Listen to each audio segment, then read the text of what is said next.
Hi, everybody. It's Joe Cioffi at the 5S1 News Weather Desk, and meteorologist Jamie Booth, meteorologist Mike, our new addition to the staff, meteorologist Marcus Walter.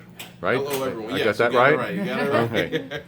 So we're all doing our thing here. We're doing the latest coming out from the Weather Service. We have a coastal flood warning now that has been issued for all of New Jersey, all of coastal New Jersey, starting with the high tides this evening and taking us right through midnight Friday night, early Saturday morning. We're going to have several high tide cycles to get through. Each one's getting higher than the previous one. The new moon is on Friday, plus we have a developing little gale center that's going to be off the South Jersey coast during the day on Friday. So that might actually exaggerate some of the tidal flooding from central New Jersey on southward, depending on how the wind plays out. So there might be a small area where the winds get a little bit gusty. And as we go to the north, we have a coastal flood advisory for Long Island, both north and south shore, except for eastern Suffolk, because with the northeast wind, the water tends to pile on in western areas and not so much in the eastern areas. And also for the Long Island Sound shores of Westchester County. And you can see that coastal flood advisory also covers New York City with some of the tidal flooding that is forecast. Now let's look at the radar at the moment, which is pretty quiet. There really hasn't been too much happening today. There's a little light shower activity touching eastern Long Island. And I'm going to just widen this out a little bit so we can take a look at what's going on to the south and east. That's part of one developing low, that shower activity you see offshore. And actually that's a good thing because there's energy there that's running out well ahead of the main weather system, which is still coming down to our west. We have to wait for the upper low, and I'll zoom out here so you can see it here. And you can see spinning that's going to the south. There we go. Let me just move it up there. So this is now where that upper low that was sitting up near the Great Lakes yesterday has now moved down into North Carolina, Virginia. So what that's going to do is it's going to spawn another surface low to develop out in the ocean.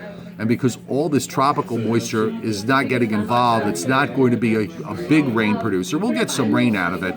And it would have been a much bigger storm than it otherwise is going to be. But it is enough to cause the problems that we mentioned with regards to the coastal flooding and the potential also for beach erosion. I just want to let you know, at least from the standpoint, we have no fog issues this afternoon. Visibilities are good.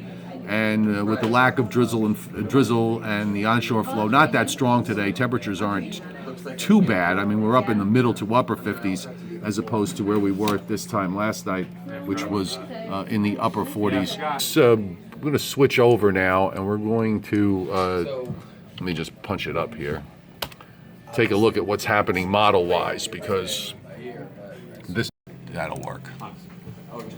Okay, there's that first low I just mentioned. You see it, all that second low now that develops off the Virginia, North Carolina coast, and then gets pulled northwestward. So this is where it might get a little on the breezy or even a little bit windy, and there's rains and some embedded heavier rains that are going to be sweeping in from the east, and that's going to happen late tonight and during the day on Friday.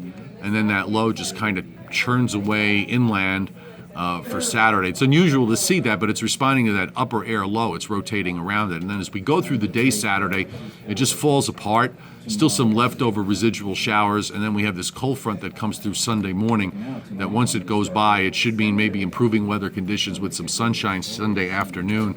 And then Monday looks pretty good as well. I'm going to jump to a super short range model here, the HRRR model.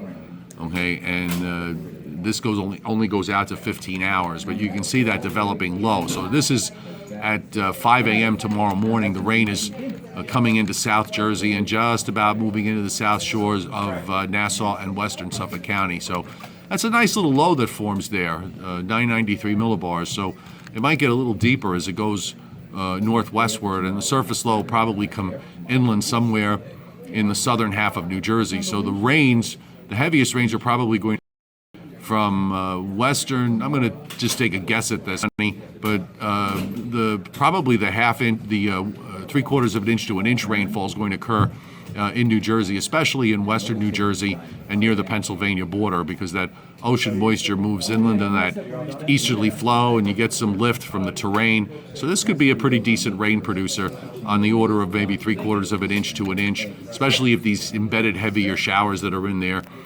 stay together, or maybe the model's underdoing it a little bit. Sometimes with these ocean lows, models don't do a good job. We saw what happened yesterday on Long Island, where a pretty decent area of rain and thunderstorms developed and moved on through. So we think that we could be maybe a little more bullish here with regards to the amount of rainfall that results.